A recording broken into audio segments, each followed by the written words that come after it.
So far, except for a few examples, we have learned only about how to do LSH for Jaccard similarity using min-hashing. There are many other notions of similarity or distance, and which one to use depends on what type of data we have and what our notion of similar is. We're going to begin by studying distance measures in general and see the most useful measures. Then we'll talk about locality-sensitive families of hash functions as a general idea. We'll see that it is possible to combine hash functions from a family to get the S-curve effect that we saw for LSH applied to min-hash matrices. In fact, the construction is essentially the same for any LSH family, and we'll conclude this unit by seeing some particular LSH families and how they work for the cosine distance and Euclidean distance. We'll begin by introducing the distance measures we need, and we start with the formal notion of a distance measure. A distance between points in some abstract space is intended to measure closeness or similarity of the points.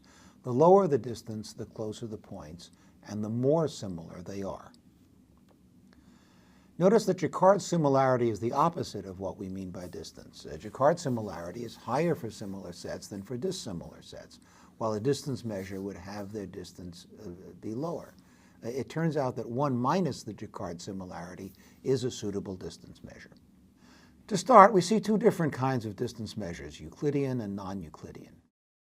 Euclidean spaces have dimensions, and a real number locates each point along each dimension.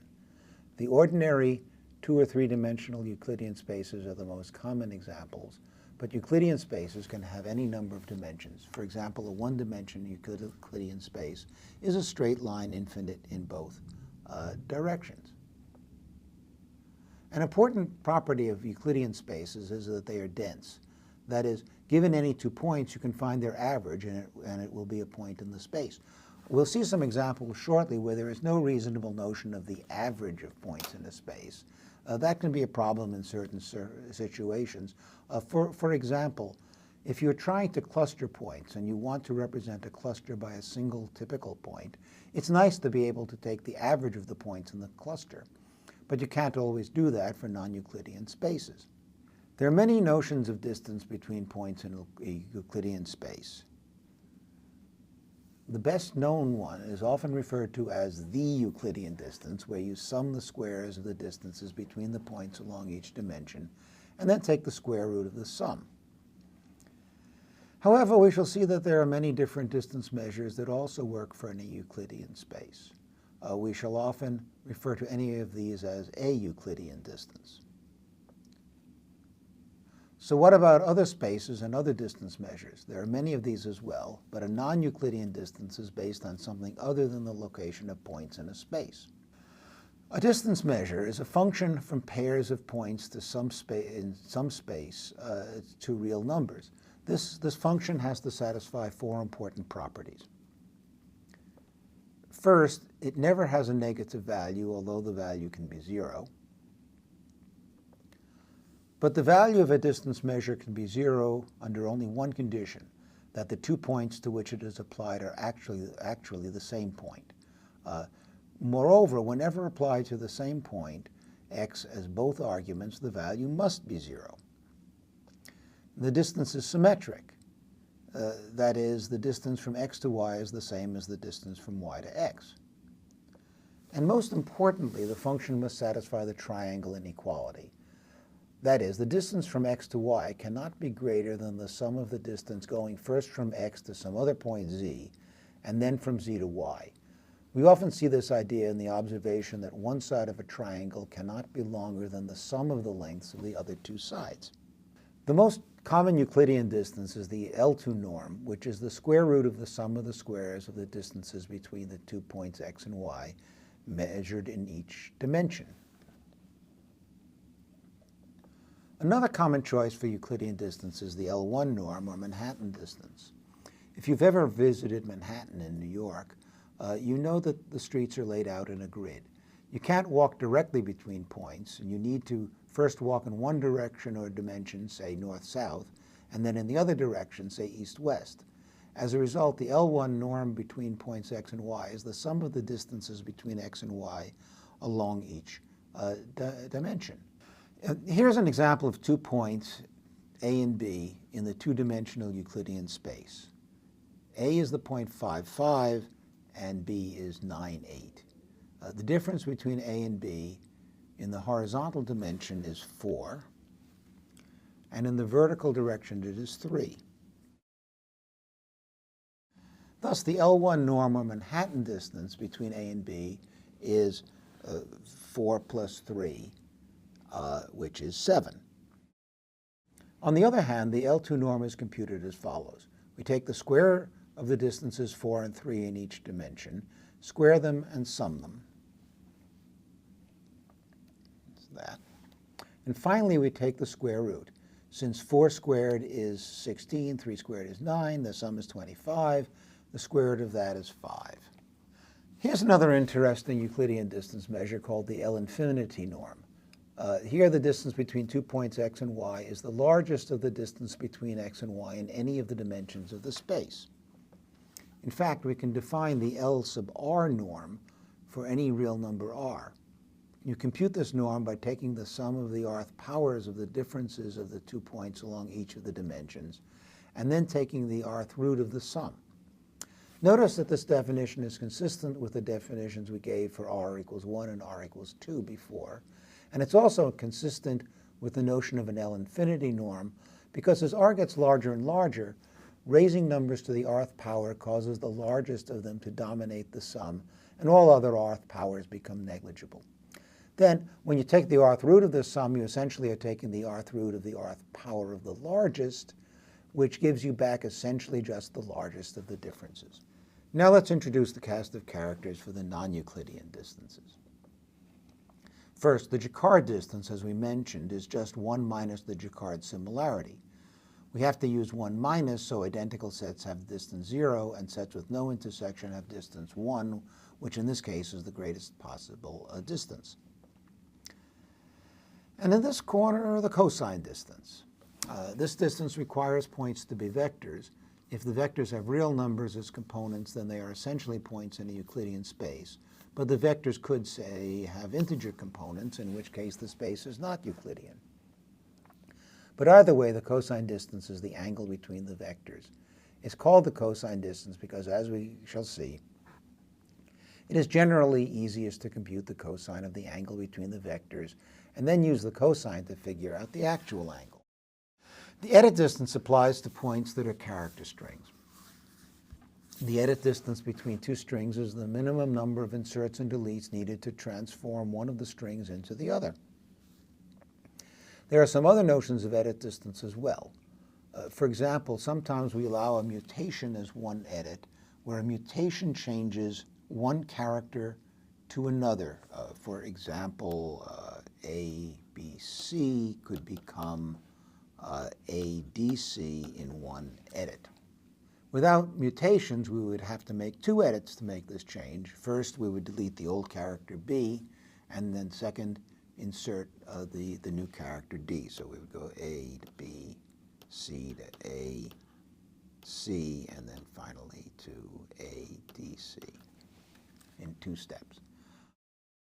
By the way, we're only going to talk about the insert-delete version of edit distance in this course. Finally, consider the Hamming distance. It's named after Richard Hamming, who happens to be the 3rd winner of the Turing Award, and it applies to points that are bit vectors of the same length. The Hamming distance between 2 bit vectors is the number of positions in which they differ. Here's an example of Jacquard distance. Consider these 2 sets, x and y. Their intersection has 2 members, 1 and 3. And their union has 5 members, the numbers 1 through 5. Thus, their Jacquard similarity is 2/5. But we don't want Jacquard similarity anymore. Now we want Jacquard distance. That's 1 minus the 2/5, giving us a Jacquard distance of 3/5. So let's check the 4 conditions for a distance measure. Jacquard distance is never less than 0 because the Jacquard similarity can't be greater than 1. The reason for that is that the size of the intersection of 2 sets is never greater than the size of their union. Now, The distance between a set X and itself is 0. Why? Well, X intersect X is the same as X union X, and both are X itself. So the Jaccard similarity of a set with itself is 1. Therefore, the Jaccard distance is 1 minus 1 is 0. We also have to check that if X is not equal to Y, then their Jaccard distance is strictly greater than 0. That is because if X and Y are different, then there's at least one element in their union that's not in their intersection, and therefore the intersection is strictly smaller than their union. That means the Jaccard similarity is strictly less than 1, and their Jaccard distance is strictly greater than 0. The symmetry condition follows from the fact that the union and intersection are both symmetric. That is, X intersect Y equals Y intersect X, so both intersections surely have the same size, and likewise for the unions. The last thing to prove is the triangle inequality. That's a bit of work, but we'll show the proof on the next slide. Here's the inequality that says the Jaccard distance from X to Z plus the Jaccard distance from Z to Y is equal to or greater than the Jaccard distance from X to Y. That is, this is the Jaccard similarity of X and Z, the size of their intersection divided by the size of their union. So this is the Jaccard distance from X to Z. And similarly, this is the Jaccard distance from Y to Z, and this is the Jaccard distance from X to Y. Remember, we proved that the Jaccard similarity between sets A and B is the probability that the min-hash values of A and B are the same. Or put another way, this is the probability that the min-hash of A and B are different. But the probability that min-hash of X and Y differ cannot be greater than the probability that the min-hash of X and Z differ, plus the probability that min-hash of Y and Z differ. By what we saw on the previous slide, this claim is equivalent to the triangle inequality. Okay. But the reason is that whenever the min-hash of X and Y are different, it is impossible for both min-hash of X to equal min-hash of Z and for min-hash of Z to equal min-hash of Y, because then by transitivity of equals, min-hash of X would equal min-hash of Y. So in terms of Venn diagrams, let the plane represent triples of sets X, Y, and Z. Here are those triples where min-hash values of X and Z differ. And here are the triples where the min-hashes of Y and Z differ. And contained within their union must be the set of triples where X and Y have different min-hash values. Another important distance measure is the cosine distance. Okay, this distance is useful for data that is in the form of a vector. Often the vector is in very high dimensions. For example, documents are often viewed as the vector of counts of each of the words appearing in the document, so each word is a dimension. Now, to define the cosine distance, think of a data point as a vector from the origin in some space to the point in question. Any 2 points have an angle formed at their origin between their vectors. Okay, so you have something like this. We can compute the cosine of this angle from the components of the 2 vectors. To do so, we take the dot product of the vectors. The dot product is the sum of the products of the corresponding components. And then we divide by the lengths of the 2 vectors. The length of a vector from the origin is actually the normal Euclidean distance, what we call the L2 norm, of the point at the head of the vector to the origin. That is, it is the square root of the sum of the squares of the components of the vector. For example, here are 2 vectors, P1 and P2. The dot product of the vectors is 2. The products of each of the first 3 components is 0. That is, 0 times 1 is 0, 0 times 0 is 0, 1 times 0 is also 0. But in the last 2 components, each vector is 1. So the dot product is the sum of 1 times 1 plus 1 times 1, and that's 2. For the lengths of the vector, P1 has 3 1s, so we sum 3 1s squared, and then take the square root, giving us the square root of 3.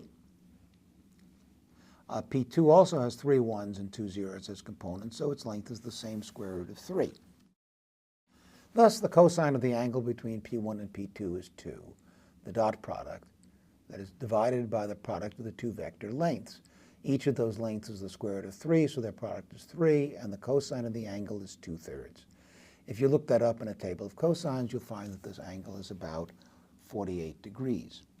So here's a diagram with the two vectors P1 and P2 shown in the plane that passes through them.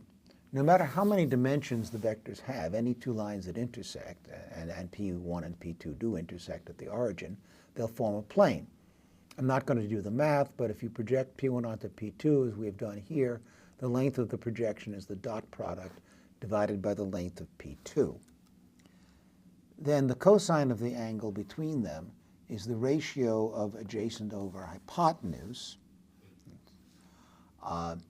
which is the dot product divided by P2, that's the adjacent, and then divided by the length of P1, that's of course the hypotenuse. Let's see why the cosine distance satisfies the axioms of a distance. First, remember that vectors here are really directions, not magnitudes. So two vectors with the same direction and different magnitudes are really the same vector. Even a vector and its negation, the reverse of the vector, are to be thought of as the same vector. First, the distance between a vector and itself is 0. The angle a vector makes with itself is 0 degrees. Moreover, the angle of a vector with any different vector is not 0 degrees, so no pair of different vectors have a distance of 0. Again, remember, we think of vectors as direction only. Otherwise, you could have, say, a vector and twice that vector being, quote, different, and yet having a 0 angle between them. To make sure that all distances are non-negative, we shall interpret all angles as in the range 0 to 100 and 180 degrees. Notice that any two vectors from the origin will make an angle between 0 and 180 degrees in the plane they define. The rest of the argument is by physical reasoning. Symmetry simply says that the angle from vector to x rotating to y is the same as the angle from y rotating to x. And the triangle inequality is merely the observation that if we rotate from x to z and then from z to y, the total rotation can't be less than what we get if we rotate from x to y directly. Now consider the edit distance. Recall this distance measure assumes points are character strings, and the edit distance from x to y is the minimum number of inserts and deletes needed to turn x into y. There is an equivalent formula for edit distance based on the notion of a longest common subsequence of two strings x and y. The LCS of x and y is the longest string that is a subsequence of both. We say one string is a subsequence of another if we can get the first by deleting 0 or more positions from the second. Note that the positions of the deleted characters do not have to be consecutive. We'll give an example on the next slide to make these ideas clear. The formula for the edit distance in terms of the LCS is this. It's the sum of the lengths of the two strings, length of x, length of y, minus twice the length of the LCS. Here's an example where we'll compute the edit distance of these two strings x and y in two different ways. First, we can turn x into y by deleting a and then inserting u and v after the d. That uses 3 edits, and it's easy to check that there's no way to get from x to y using fewer edits. Thus, the edit distance is 3. Notice that we can get from y to x by doing the same edits in reverse. That is, we delete u and v, and then we insert a to get x.